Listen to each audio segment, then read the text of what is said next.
책으로 세상을 바라보고 책으로 삶을 살찌우는 시간, TV 책방 북소리 북마스터 김혜주입니다. 네, 안녕하세요. 한 주 동안 잘 지내셨습니까? 북마스터 국민대 언론정보학부 교수 이창현입니다. 퇴근 후 좋은 책 한 잔 하실까요? 북벤저스 박태근입니다. 네. 잘 지내셨습니까, 한 주 동안? 네, 벌써 4월의 마지막 그러니까요. 주가 되었네요. 정말 시간은 빠릅니다. 너무 빠릅니다. 너무 네. 바쁘시죠? 정신없이 살고 있는데요. 네, 5월 되면 우리가 또 챙겨야 할 날들이 많지 않습니까? 행사의 달이죠. 그렇습니다. 네. 뭐 가정의 달, 어린이날, 어버이날. 저는 1인 가구다 보니까 네. 오히려 이럴 때 비혼, 1인 가족 오. 이런 주제에 더 관심이 가긴 하더라고요. 네. 관심 있으신 분들 많으실 거예요, 그죠? 네. 괜찮겠네요. 네. 뭐 비혼의 날 이런 걸 만들어서 또 한 번의 행사를 추가시키려고 하시는군요. 자, 그럼 과연 오늘의 주제는 무엇일까요? 제가 힌트를 하나 먼저 드리겠습니다. 네. 4, 2, 2. 네? 433이면 축구일 텐데 422는 잘 모르겠는데요. 4, 2, 2. 예. 419, 416까지는 아는데 422. 글쎄 4는 2 플러스 2다. 뭐 이런 정도까지는 유추가 되는데 저는 사실 알고 있어요. 아, 그래요? 근데 이게 얘기하기는 좀 그래도 지구 전체를 생각해라 이런 말인데 너무 많이 얘기했네요. 제가 오늘 정말 실망입니다.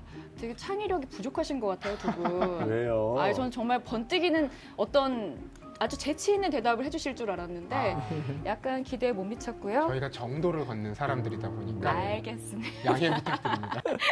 자, 정답은 바로 지구의 날입니다. 4월 22일 지구의 날인데요. 네. 1969년 미국 바다에서 기름 유출 사고가 발생을 했고 이에 대해서 이제 환경 오염의 심각성을 알리고자 1970년부터 시작이 된 날인데요.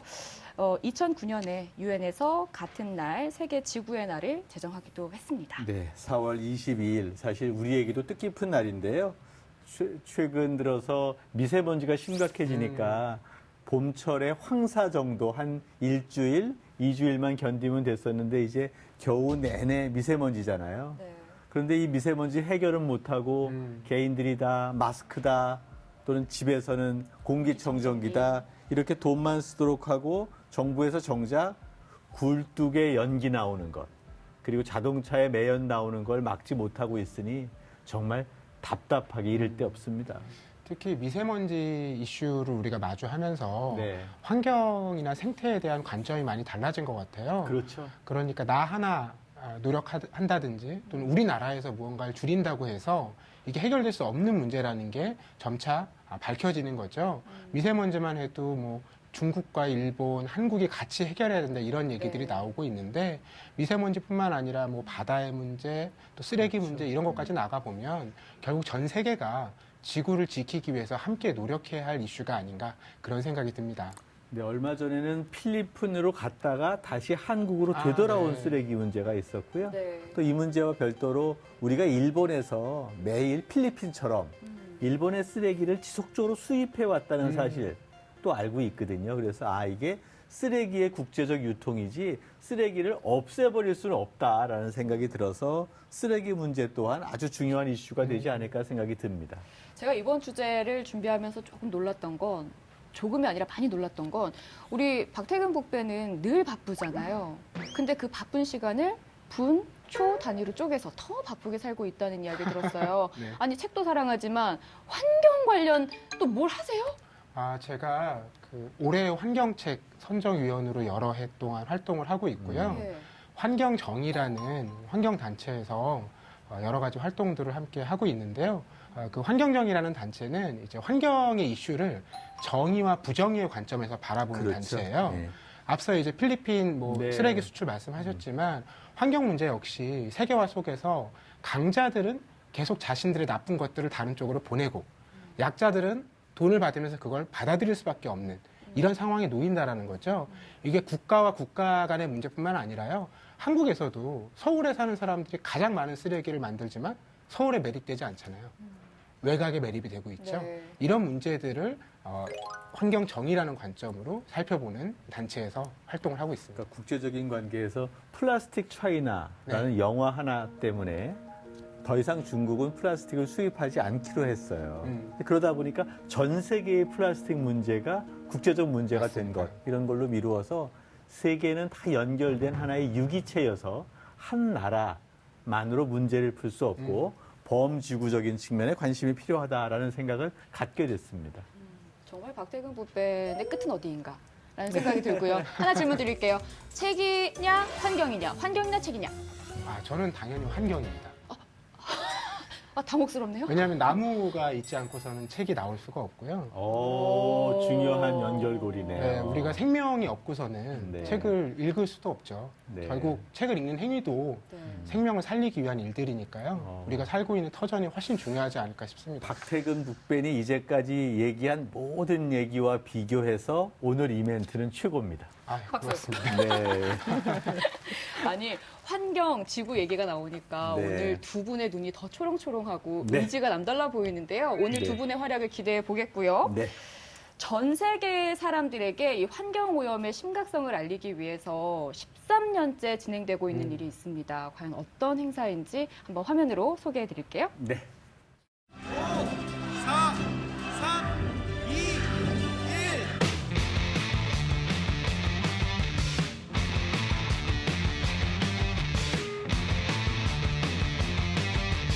안녕하세요. WWF 코리아 홍보대사 박서준입니다.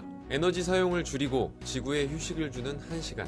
어스아워에 올해도 함께 해주세요.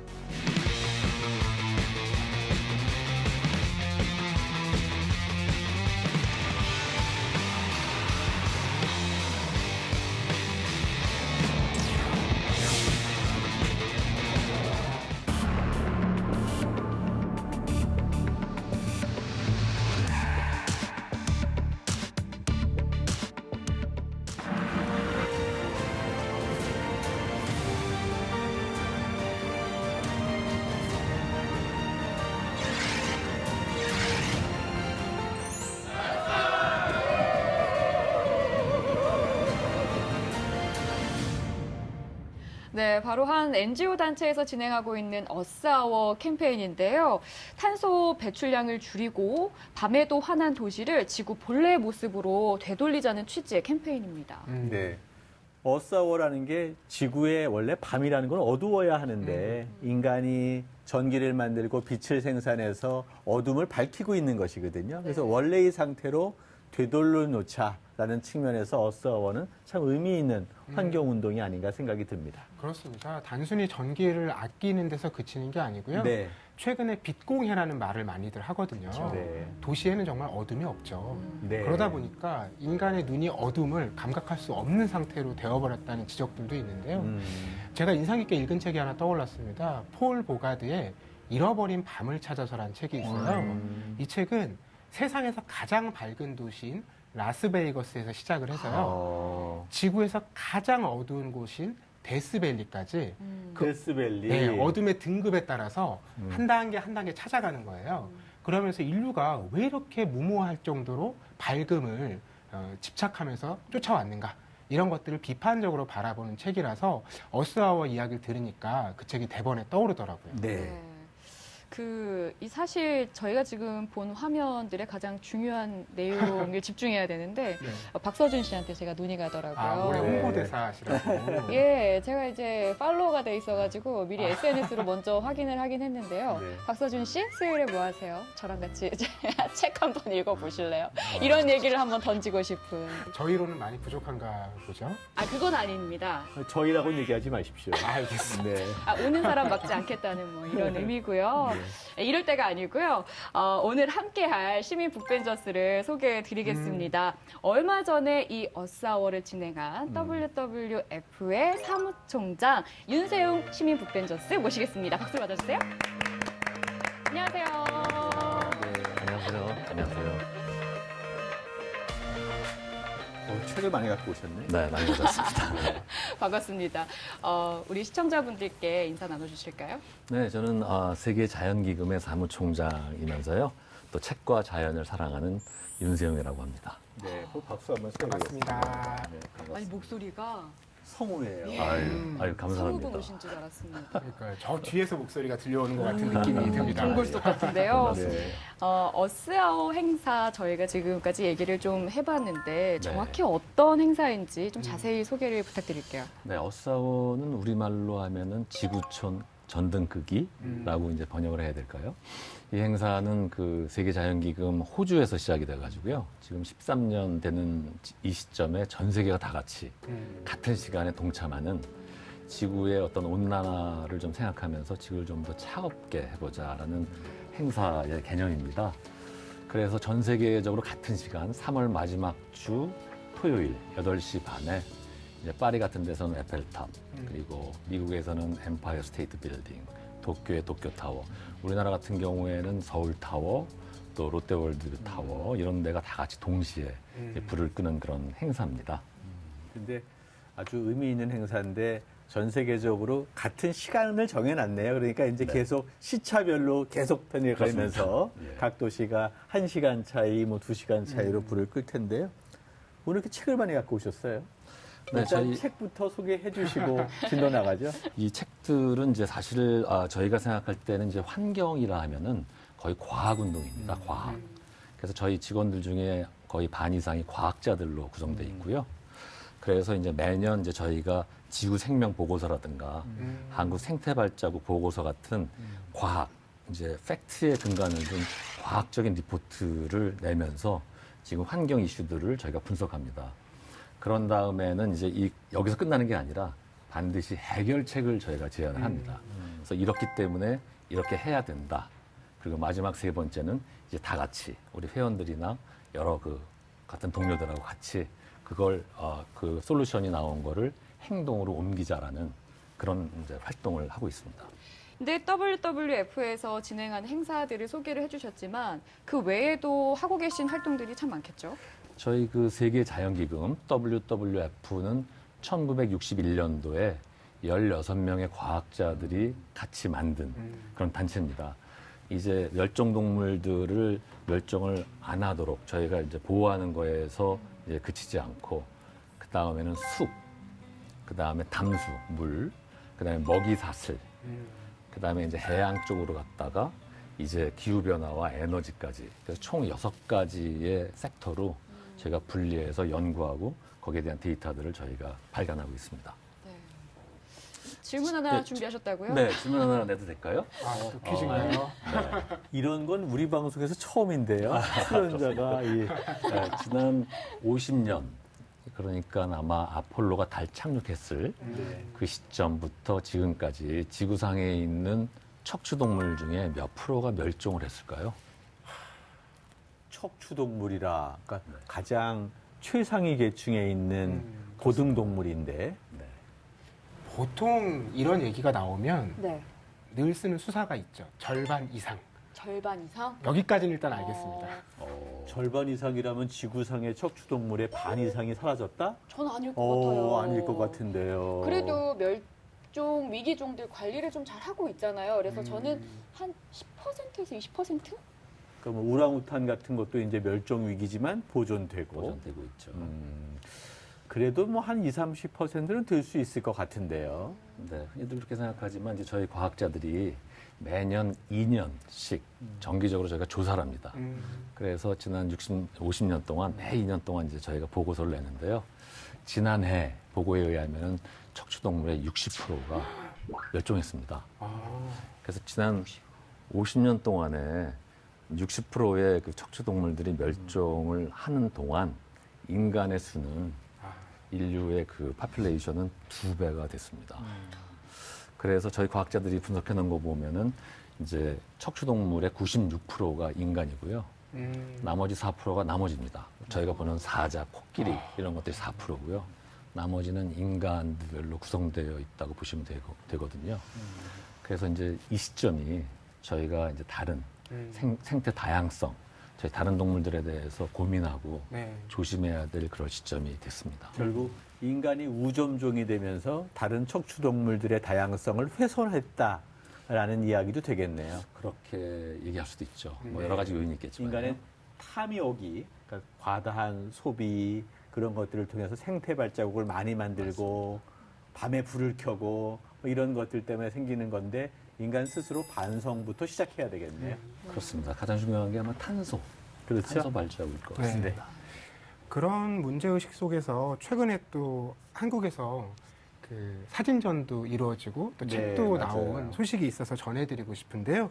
저희 북소리에서도 일전에 한번 소개를 해드렸죠. 부산에 네. 있는 청소년 입문 서점 인디고 인디고. 서원 맞습니다. 맞아요. 제가 방송 시작하기 전에 네. 좀 봤거든요. 아, 네. 근데 이 사진은 많이들 알고 맞습니다. 계신 사진일 것 같아요. 새가 죽어서 부패가 되는데 부패되지 않는 것들이 중간에 남아있죠. 플라스틱들 보실 수 있고 또 이 섬에서 새끼들을 부화하고 이 새끼들은 이제 항해를 하기 직전에 그 먹은 것들을 다 네. 개워내서 몸을 가볍게 하고 날아간대요. 근데 이제 뱉어내지 못한 플라스틱들과 함께 이 섬에서 결국은 빠져나오지 못하고 죽어 있는 사진들도 볼 수 있고, 이게 엄마가 이제 새끼 새에게 사랑하는 마음을 담아서 음식을 전해주는 모습인데 보이시죠? 이게 음식이 아니라 플라스틱을 예, 플라스틱인 줄 모르고 새끼에게 먹이고 있는 장면입니다. 참 그렇죠. 예. 네, 저 장면에 나온 새가 이제 알바트로스인데 이 새는 정말 놀라운 새예요. 한 번 날개를 펼치잖아요. 6일 동안 날개짓을 하지 않고도 날 수 있고요. 2주 정도가 되면 지구를 한 바퀴 돌 수도 있습니다. 그리고 짝짓기를 할 상대를 찾을 때까지는 땅에 발을 딛지 않기 때문에 길게는 10년 동안 떠 있기도 합니다. 물론 이제 바다 위에 물 위에 발을 담그긴 하겠죠. 그런데 이제 저 새들이 플라스틱들을 마치 먹이처럼 착각해서 저렇게 먹게 되는 거죠. 그 새들이 모여 있는 곳이 하와이 제도의 이제 미드웨이 섬인데 그렇죠. 그곳에서 저 플라스틱으로만 죽어가는 알바트로스들이 1년에 4만 마리 이상이라고 합니다.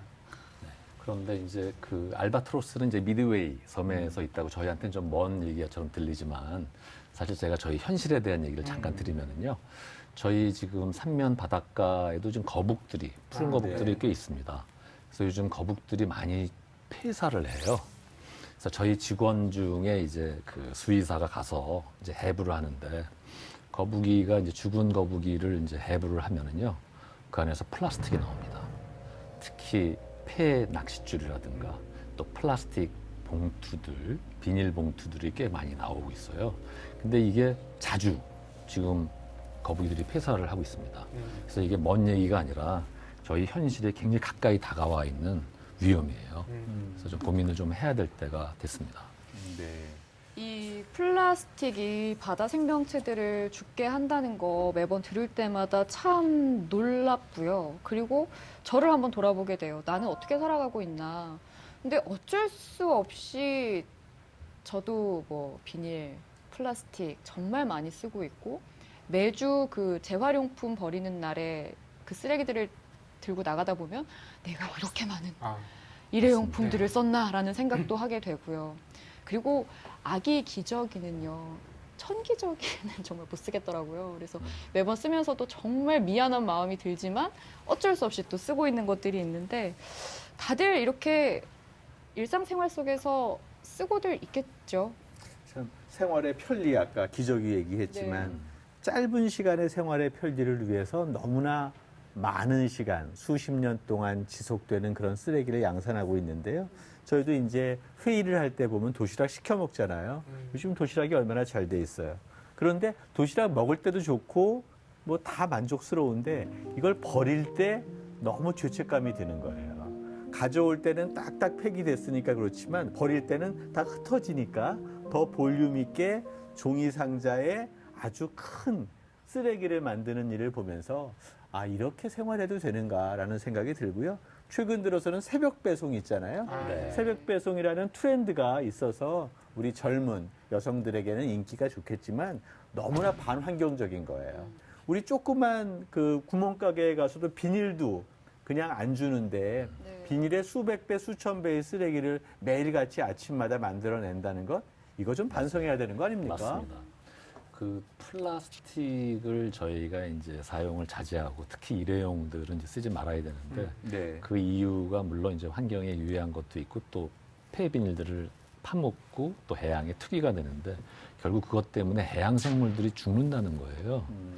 그래서 거북도 이제 비닐봉지를 먹는데요. 그거는 이제 거북들의 먹이가 주로 이제 해파리 종류가 많습니다. 그래서 유사해서를 먹고 아, 죽게 비닐이 되는 바다 거죠. 속에 떠 있으면 그게 있는 해파리 해파리처럼 같겠네요. 보여요. 밑에서 보면은요. 네.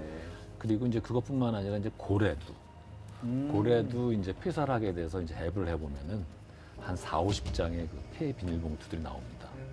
근데 이제 생각해 보시면은 이제 고래가 이제 물을 이렇게 머금지 않습니까? 그런 다음에 그거를 이제 꾹 누르면은 필터를 통해서 물은 다 빠져나가고 건더기만. 남는 이제 크릴 새우라든가 네. 이런 거를 먹고 사는데 거기에 비닐이 걸리면은 굉장히 고통스러울 거예요. 상상해 보십시오. 썩지도 않고. 썩지도 않고 이제 물을 넣어야 되는데 그게 안 되고 그래서 결국 이제 폐사하게 되는 건데요. 지난주에는 저 대서양에 이탈리아 연안에서도 그 향유고래가 죽었어요. 네, 예, 예. 근데 그 안을 해부해 봤더니 24kg의 플라스틱이 네. 나왔잖아요. 새끼도 폐사하게 되고요.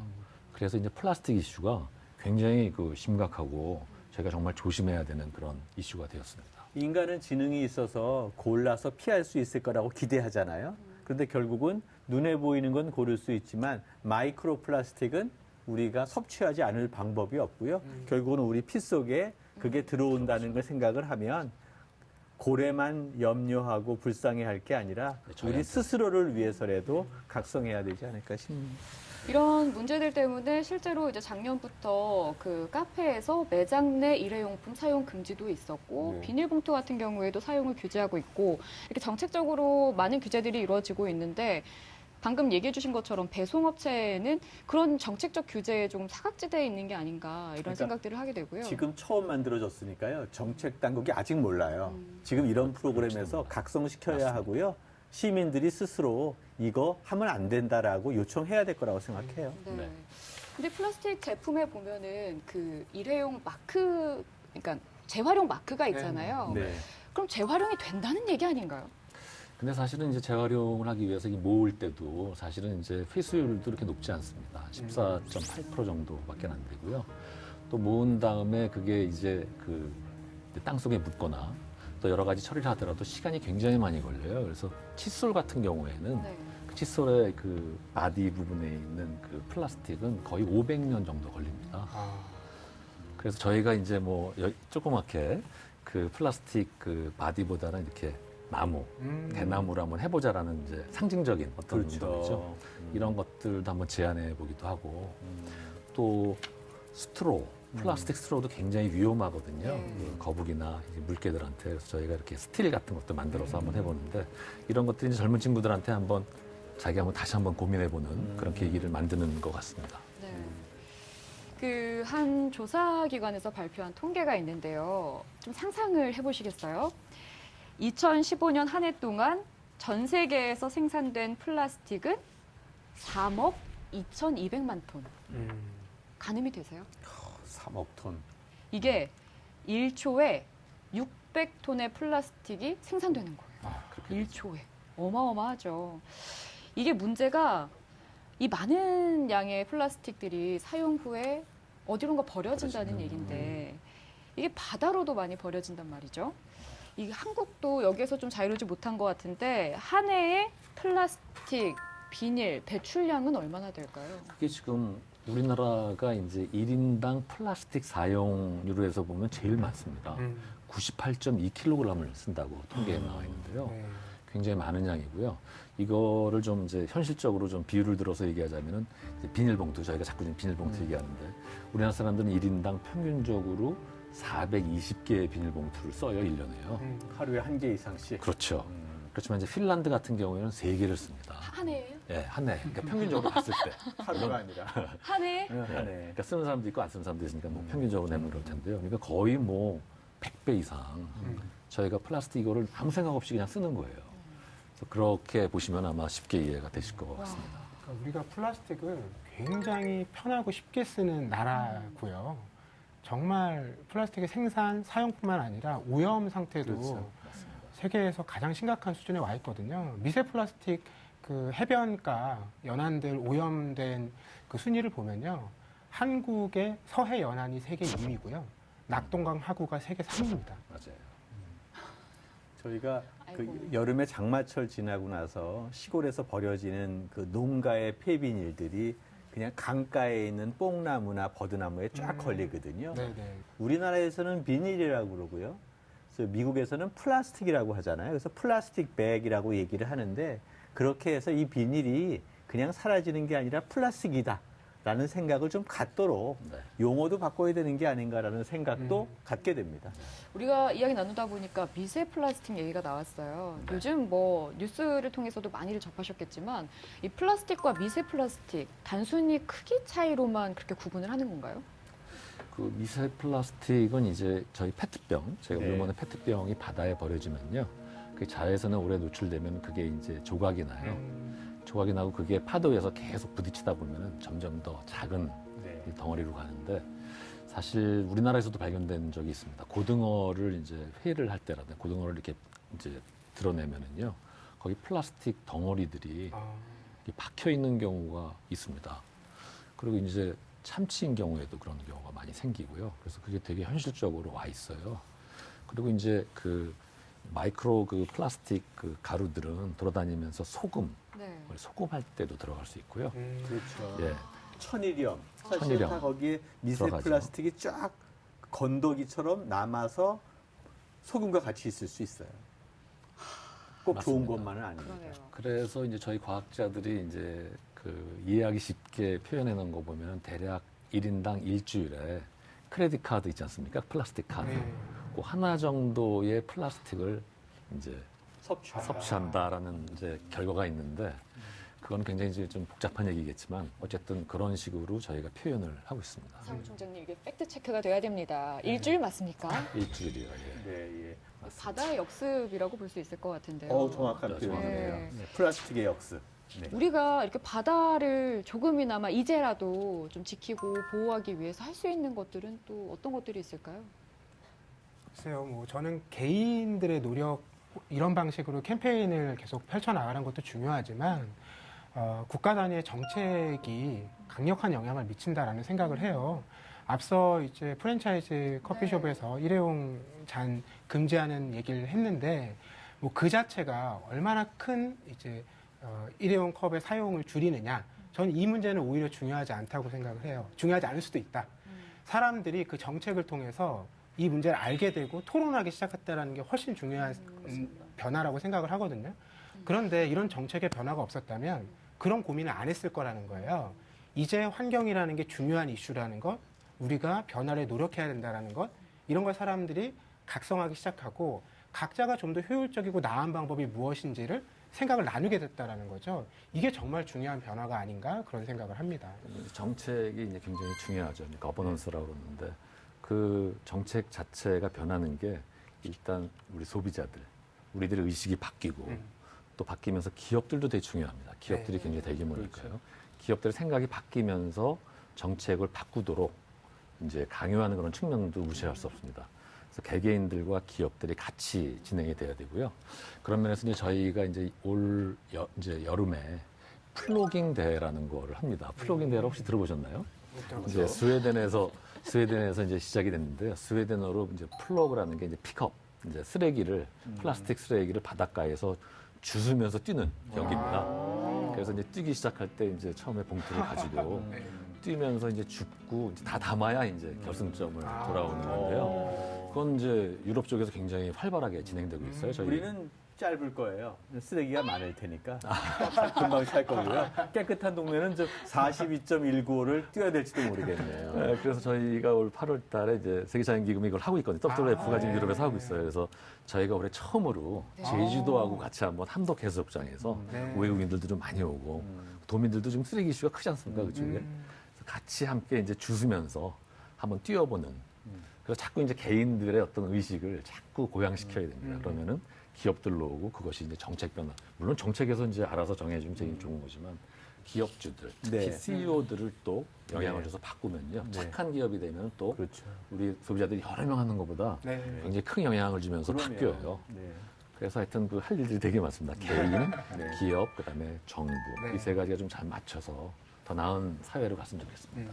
이 환경 친화적인 기업들이 결국에는 이제 대중들한테 사랑을 받을 수 있을 것 같으니까 그렇죠. 기업인들 우리 북소리를 통해서 많은 생각하셨으면 좋겠다라는 생각을 하고요. 네. 결국에 쓰레기를 줄이는 게 참 중요한데 저희가 나누고 있는 이런 문제들 그리고 더 다양한 환경 이슈들을 다루고 있는 잡지가 있다고 해요. 잡지 제목이 쓸입니다. 과연 어떤 잡지일지 한번 화면으로 만나보시죠.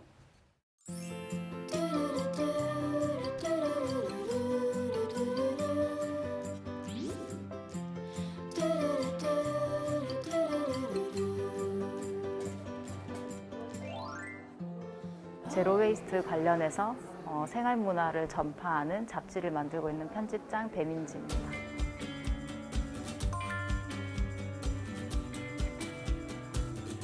매거진 3라고 제로웨이스트 관련해서 쓰레기를 일상생활에서 줄일 수 있는 잡지예요. 플라스틱 빨대를 덜 쓴다던가 그 대안 제품들을 써본다던가 실천하고 있는 사람들의 이야기나 그런 정보들이 담겨져 있는 잡지입니다. S 4개, L이거든요. 스몰, 슬로우, 서스테이너블, 소셜 라이프라고 해서 작지만 천천히 지속 가능한 사회를 위해서 우리가 생활을 한번 해보자 하는 그 생활 방식을 좀 다룬 잡지예요. 네.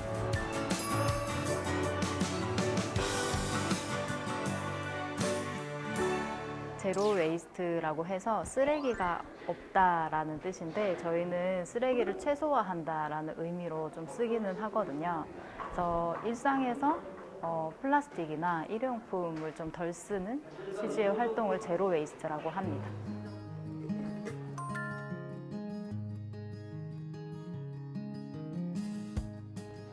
일상에서 쓰레기를 좀 줄이고 싶어서 이 지역 주민분들하고 같이 이야기 나누는 자리예요. 음식도 나눠 먹고 관련해서 정보도 좀 교환하는 그런 모임입니다.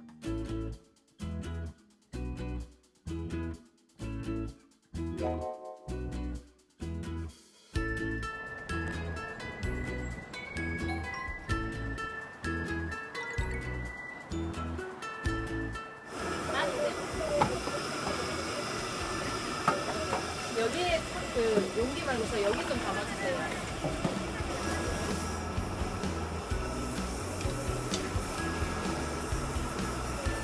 잘 먹겠습니다. 고맙습니다.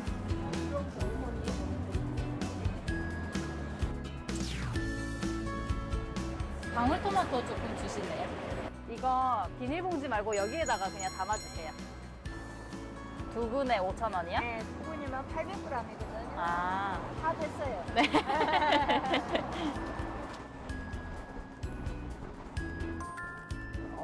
예전부터 뭐 텀블러를 쓰자, 손수건을 쓰자 그런 이야기들은 많았잖아요. 근데 그것보다 한 단계 더 나아가서 일회용 비닐봉지나 다른 쓰레기가 될 것들을 처음부터 좀 거부하는 그것들이 필요하더라고요. 그래서 뭔가 포장을 예쁘게 해준 분들한테 거부하는 게 쉽지는 않은데 거부하는 것부터 좀 팁을 알려드리고 싶기는 해요.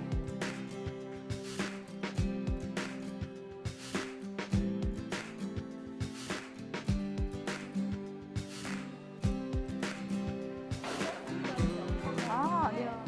와.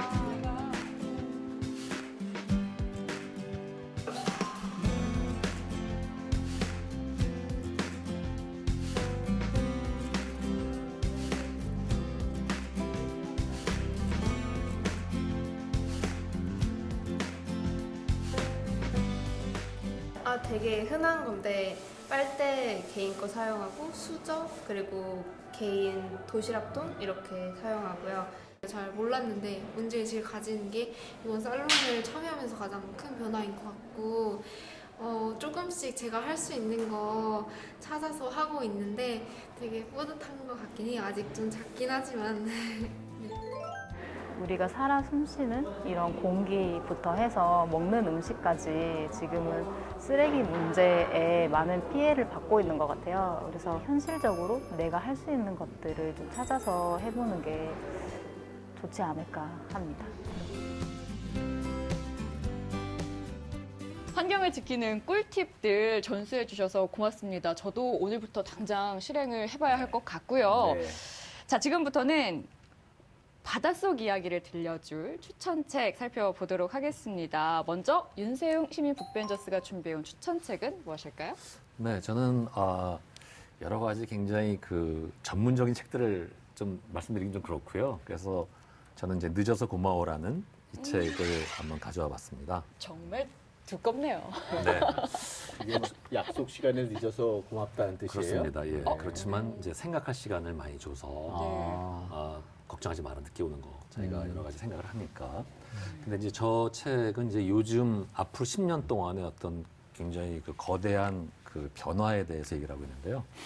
이제 짧게 얘기하면 이제 가속의 시대에 돌입했다. 그렇지만 다 나쁘게 생각하지 말고 한번 낙천적으로 한번 이 트렌드를 바꿔보자. 근데 저게 가장 큰 트렌드 중에 하나가 또 환경 이슈입니다. 이제 더 이상 이렇게 관망만 할 수 있는 시간이 아니다.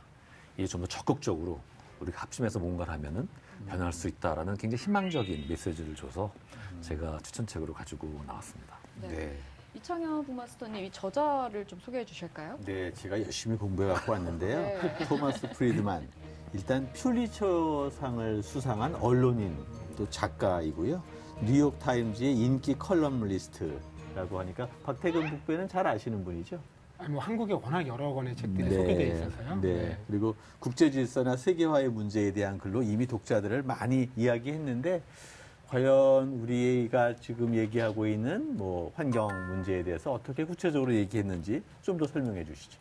네, 제가 그 문구를 한번 읽어볼까요? 네. 네, 책에서 가장 기억에 남는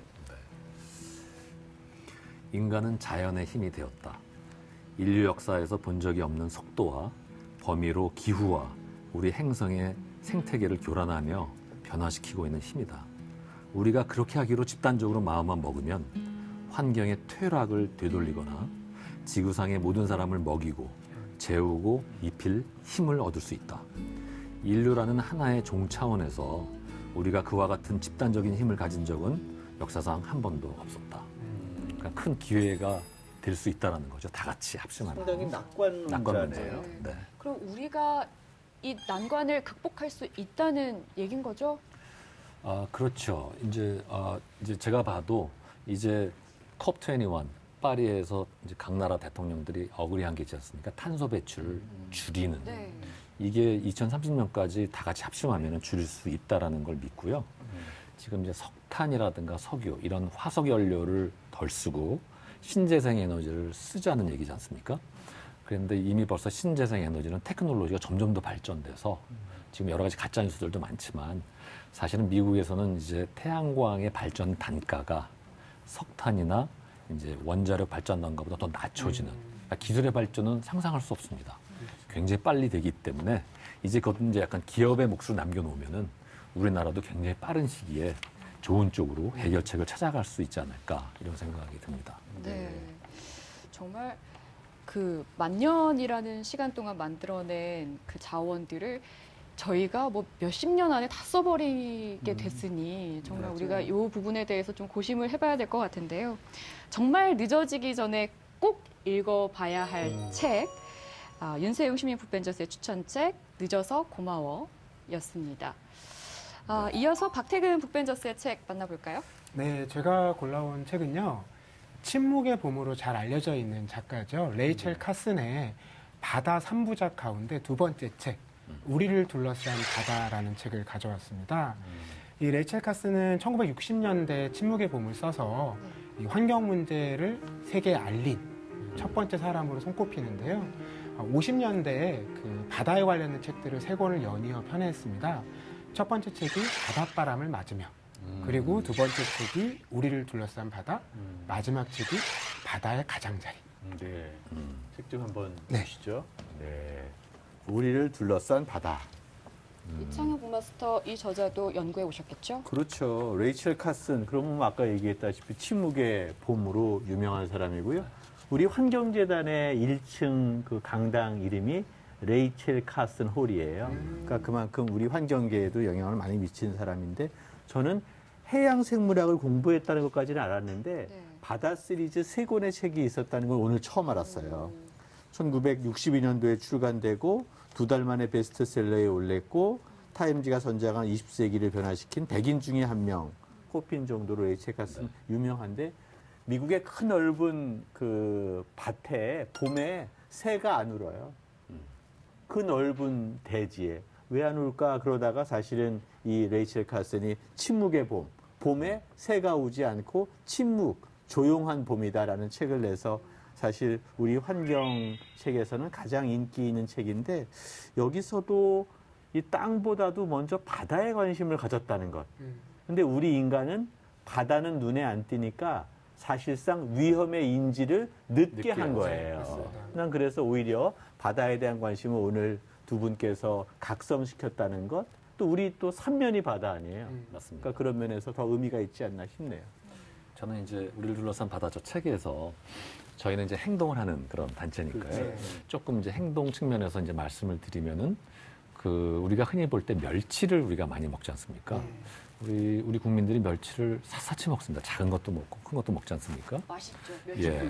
근데 이제는 이제 그렇게 많지 않아졌습니다. 이제 어떤 일이 일어나냐면은 먹이사슬에서 인간들이 멸치를 다 먹어버리면은 사실 고등어나 먹을 게 없어. 명태가 먹을 게 없어서 멸종되는 게 아니고요. 여기를 떠납니다. 그러니까 동해안에서 우리가 지금 이제 명태가 안 잡히지 않습니까? 네네. 그래서 멸종됐다고 얘기하는 게 아니고요. 그게 먹을 게 없어서 지금 일본이나 저쪽 위쪽에는 있지 않습니까? 여기를 안 옵니다. 왜냐면 오면은 이제 뭐 새끼부터 시작해서 알까지 해서 아주 모조리 다 이제 먹지 않습니까? 그래서 멸치를 먹을 때는 좀 조심해야 되는 그런 상황이 됐고요.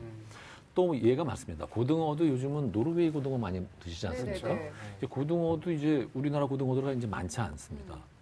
그게 이제 많이 먹어서 그런 것도 있겠지만 역시 그 먹이사슬에서 옛날 맥주집에 멸치나. 가서 노가리 안주 많이 시켜 먹었죠. 그게 사실은 노가리라는 따로 나는 어종이 있는 줄 알았더니 결국 그게 명태 새끼였더라고요. 있어요. 그러니까 그거 다 먹고 나니까 명태가 멸종한 거죠.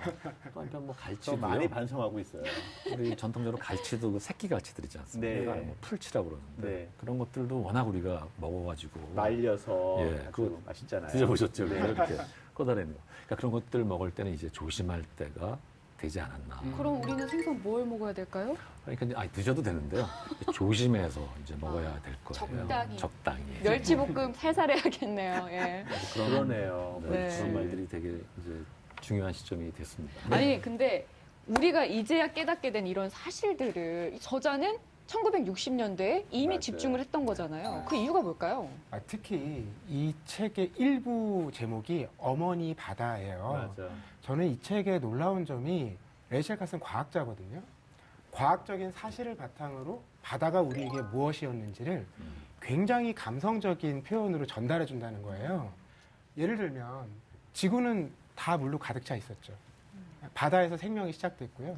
그 생명이 육지로 왔다가 다시 또 바다로 들어간 겁니다. 그리고 우리는 지금 바다라고 얘기하면 바다의 자원을 활용하는 것만 생각하지만 실제로 바다는 훨씬 큰 일을 하고 있습니다. 그렇죠. 바다와 바람이 지구의 에너지를 순환시켜주지 않으면 우리는 1초도 지구에서 살아갈 수가 없어요. 바닷물이 움직이지 않는 것 같지만 저 남극에서부터 북극까지 바닷물들이 계속 흐르고 있거든요. 그런 걸 보면 굉장히 쉬지 않고 열심히 움직이고 있는 바다가 여전히 우리를 살려주고 있다. 이런 생각까지 하게 되는 거고요. 그 문학적인 표현에 대해서 굉장히 많은 칭찬들이 쏟아졌어요. 그래서 레이첼 카슨이 저 우리를 둘러싼 바다가 내셔널 북 어워드에서 수상을 했을 때 소감에서 이런 말을 합니다. 혹시 이 책에 시적 표현이 있다면 그것은 내가 일부러 넣은 것이 아니라 그런 시적 표현이 아니라면 바다를 제대로 표현할 수 없었기 때문일 것이다. 너무 시적이어라. 진짜 시적이고요. 네. 네. 그런 면에서 우리가 그 한 과학자가 되기 전에 환경 감수성을 충분히 길러야 된다라는 생각이 드는 게요. 사실 레이첼 카슨이 그냥 환경 공부만 하고 어디 프로젝트나 하고 그랬었으면 사실 감수성 없이 이런 책 못 썼을 것이거든요. 네. 바다를 어머니로 평가하고 왜 새가 울지 않는 봄이 올까에 대한 깊이 있는 천착을 하지 않았으면 침묵의 봄도 나올 수 없었고요. 그런 면에서 저는 아까 과학 얘기하셨지만 과학보다 앞선 환경 감수성 우리 과학자들이 길러야 되는 거 아닌가. 저는 이렇게 계몽적인 얘기만 하죠. 아, 좋습니다. 네. 좋은 얘기네요. 아니 그러면 이 책에서 가장 좋았던 부분 우리한테 또 소개해 주시면 좋을 것 같아요. 네. 옛사람들이 생각한 바다의 개념은 좀 더 넓은 의미로 보면 여전히 그대로 남아있다. 정말이지 바다는 우리를 온통 둘러싸고 있다. 육지 간 교역은 반드시 바다를 거쳐야만 가능하다. 육지 위에 부는 바람조차 드넓은 바다가 키운 것으로 끊임없이 바다로 되돌아가려 한다. 신비로운 과거에 바다는 모든 흐릿한 생명의 기원을 감싸고 있었으며 마침내 수많은 변화를 겪으면서 쓰러져간 무생명의 잔해를 받아들인다. 모든 것은 영원히 흐르는 시간의 강처럼 종국에는 처음이자 끝인 바다로, 대양의 강인 오케아노스로 돌아간다. 오키아노스. 그리스 사람들이 상상했던 육지 바깥에 있는 바다. 그 우주와 같은 바다. 그렇습니다. 오키아노스. 이 구절을 들으니까 왜 바다를 어머니라고 표현했는지가 딱 와닿는 것 같아요. 그렇죠. 어머니라는 것은 그 어떻게 보면 태생의 기원처럼 인류 전체의 DNA의 기원이 바다에서 왔잖아요. 그래서 우리 인간의 피가 70% 혈액이 있는 것처럼 지구에도 70%가 해양이 있는, 이게 또 돌림인 것처럼. 그래서 바다는 늘 보면 좀 무섭기도 하지만 그 속에 심연에는 어머니와 같은 본성이 있지 않나, 뭐 이런 생각도 갖게 되죠. 네. 바다는 또 저희가 지금 가장 문제되는 탄소를 많이 흡수해줘요. 그래서 바다는 정말 중요한, 우리가 지켜야 되는 어떤 자원입니다. 네. 네. 생명의 시작이자 우리를 감싸주는 바다 이야기, 네. 우리를 둘러싼 바다였습니다. 오늘 긴 시간 바다에 관련된 이야기들을 나눠보셨는데요. 어떠셨어요, 우리 시민 북벤저스? 글쎄 저는 너무 좋았고요. 이제 이걸 보는 시청자분들이 저희가 했었던 얘기를 좀 들으면서 약간의 성찰이랄까 좀 조심해야 되는 이런 것들. 네. 또 이 지구에는 저희만 사는 게 아니잖아요. 또 알고 보면 96%가 인간이고 네. 우리가 꼭 케어를 해야 되는 4%, 특히 바다 생물들을 좀 조심해서 해야 되고 그냥 관망할 수 있는 시기가 지났습니다. 이제는 행동을 해야 되고요. 행동을 할 때 이제 한 사람 한 사람이 하는 게 아니라 다 같이 움직이면 그게 변화가 됩니다. 네. 그래서 저희 슬로건이 Together Possible이에요.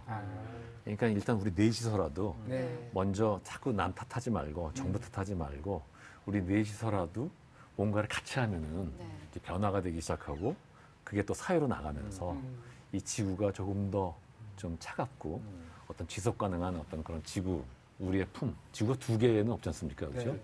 어떤 그런 좋은 어떤 지구가 됐으면 하는 생각이 간절합니다. 네. 너무 감사합니다. 저희도 좋은 시간 함께 해주셔서 너무 네. 감사하고요. 이어서 이가희 북벤저스가 준비한 신간 언박싱과 그리고 셀럽들의 책 추천 릴레이북 이어드리겠습니다. 이번 주에는 과연 어떤 신간들이 나왔을까요? 화면으로 확인해 보시죠.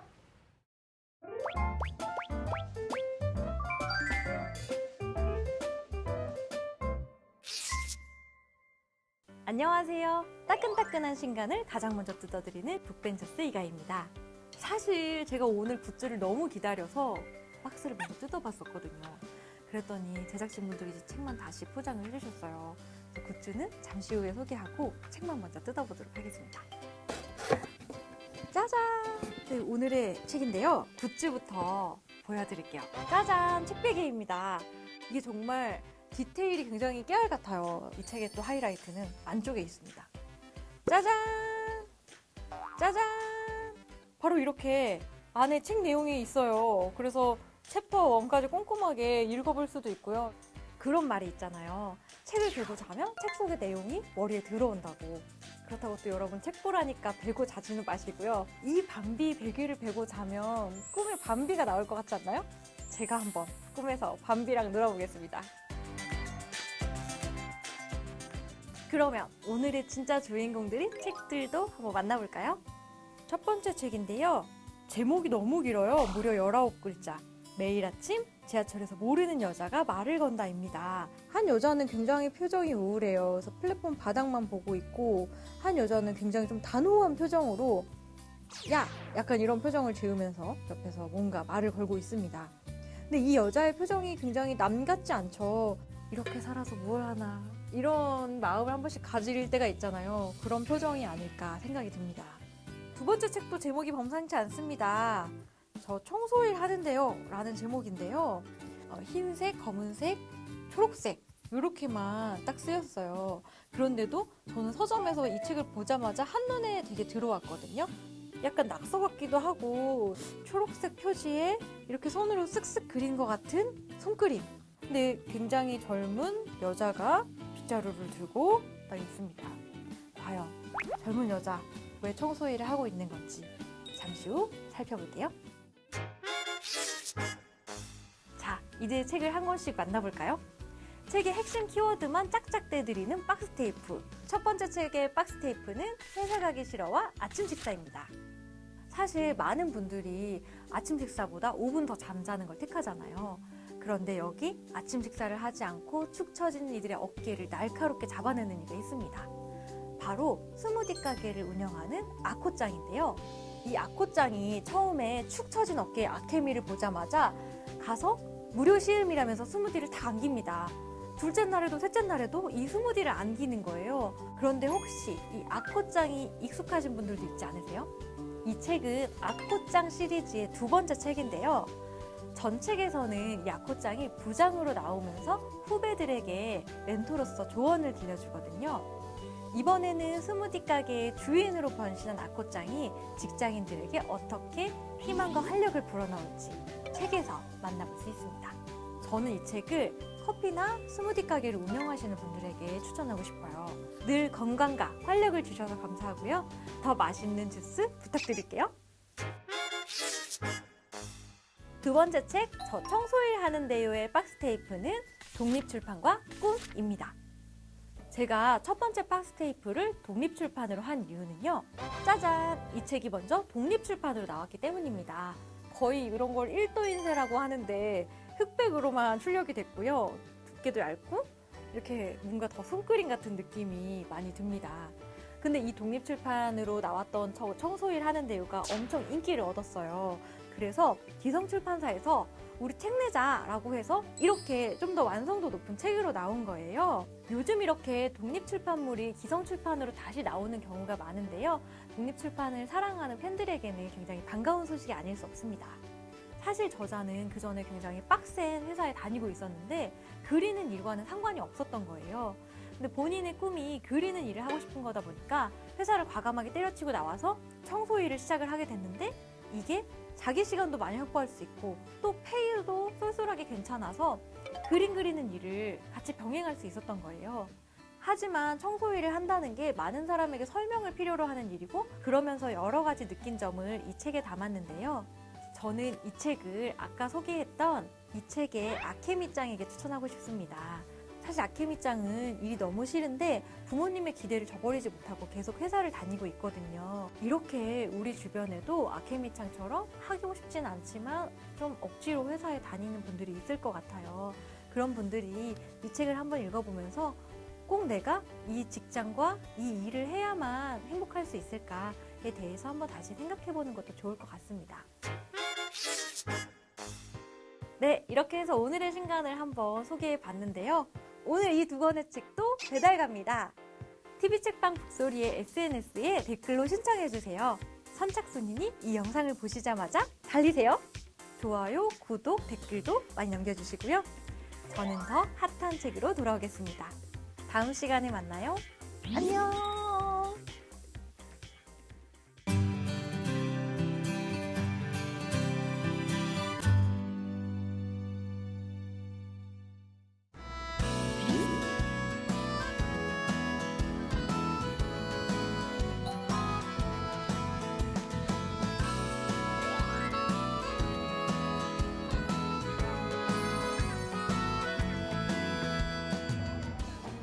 네, 저 쉬고 있는데요?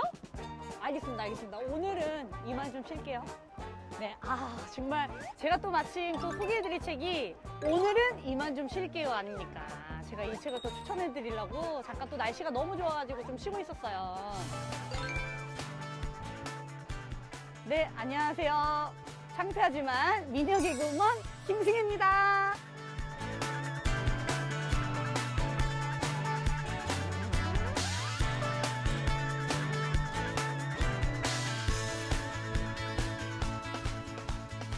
공연 이야기로 활활 타오르는 뜨거운 인터뷰의 미녀 개그우먼 김승희입니다. 한 6개월 전만 해도 제가 개그 프로에는 조금 많이 나왔는데요. 요즘은 리포터 쪽으로 제가 활동을 하고 있기 때문에 그런 쪽으로 이제 여러분들께 좀 찾아가 보려고 노력 중이고, TBS 공연에 뜨겁게 미치다에서 여러분들께 리포터로 좀 찾아뵙는 것 같습니다. 사실은 저는 개그 공연만 했기 때문에 뭐 개그 공연이 뭐 최고의 인생 작품이 아닌가라는 생각을 했었는데, 이 팬텀이 그 뭐라고 할까, 그 정성화 선배가 여자 주인공한테 노래 가르쳐주는 부분이 있었거든요. 근데 이게 제가 부른 거랑은 좀 많이 다른데요. 그 부분 낼 때 이게 한 며칠 동안에 계속 귀에 맴돌았고, 이 무대 위에서 그 조명이 파바방 하고 떨어졌는데 저는 사고 난 줄 알았는데 그것까지 다 연출이 돼 있더라고요. 그래서 와, 진짜 우리나라 발전 너무 많이 했고 이 뮤지컬 세계가 이렇게 넓었구나, 이걸 제가 많이 느끼고 요즘 좀 많이 보러 가고 있습니다. 사람들 만나는 게 너무 재밌어서 리포터 일은 계속 할 것 같고, 그 다음에 요즘 또 새로운 게 쇼호스트 홈쇼핑 쪽으로 가면은 되게 재미있겠더라고요. 그래서 네. 뚜비두. 네, 여러분 오늘 소개해드릴 이 제품은요, 바로 오늘은 이만 좀 쉴게요라는 제품인데요. 인간관계, 자존감, 사랑, 인생에 대해서 모든 게 담겨있는 그런 책이고요. 가장 좋은 점, 저처럼 책을 잘 못 읽는다 하신 분들은 그냥 이 책만 읽으면 한 페이지, 두 페이지 그냥 넘겨갑니다. 여러분 꼭 추천합니다. 이 가격도 뭐 그렇게 비싸지 않고요. 여러분 한번 구매해보세요.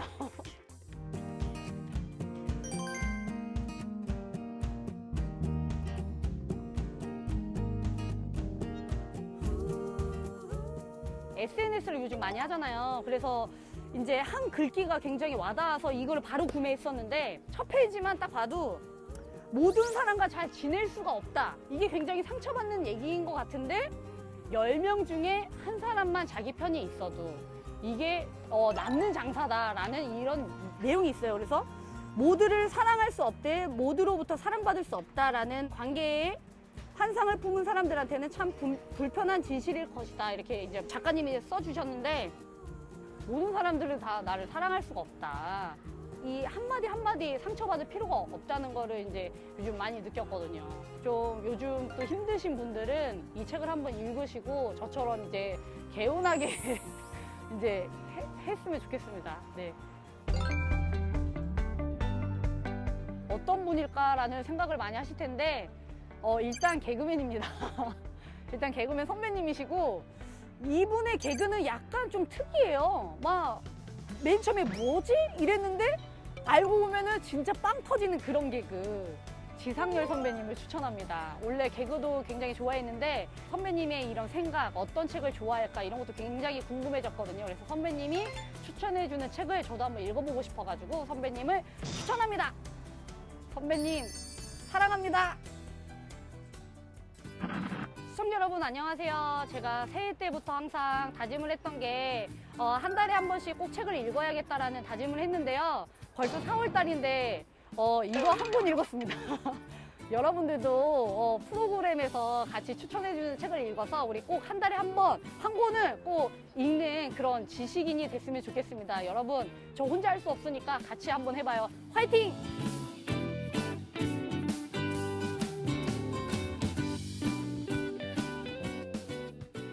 주중에 한가운데 수요일 저녁에 방송되는 TV 책방 북소리, 여러분의 고단함 잠시나마 내려놓는 시간 되셨으면 좋겠고요. 저희는 다음 주에 또 좋은 이야기, 좋은 책으로 찾아오겠습니다. 자, 인사드려볼까요? 북으로 소라는 세상을 이롭게 하자! 다음 주에 만나요. 하자.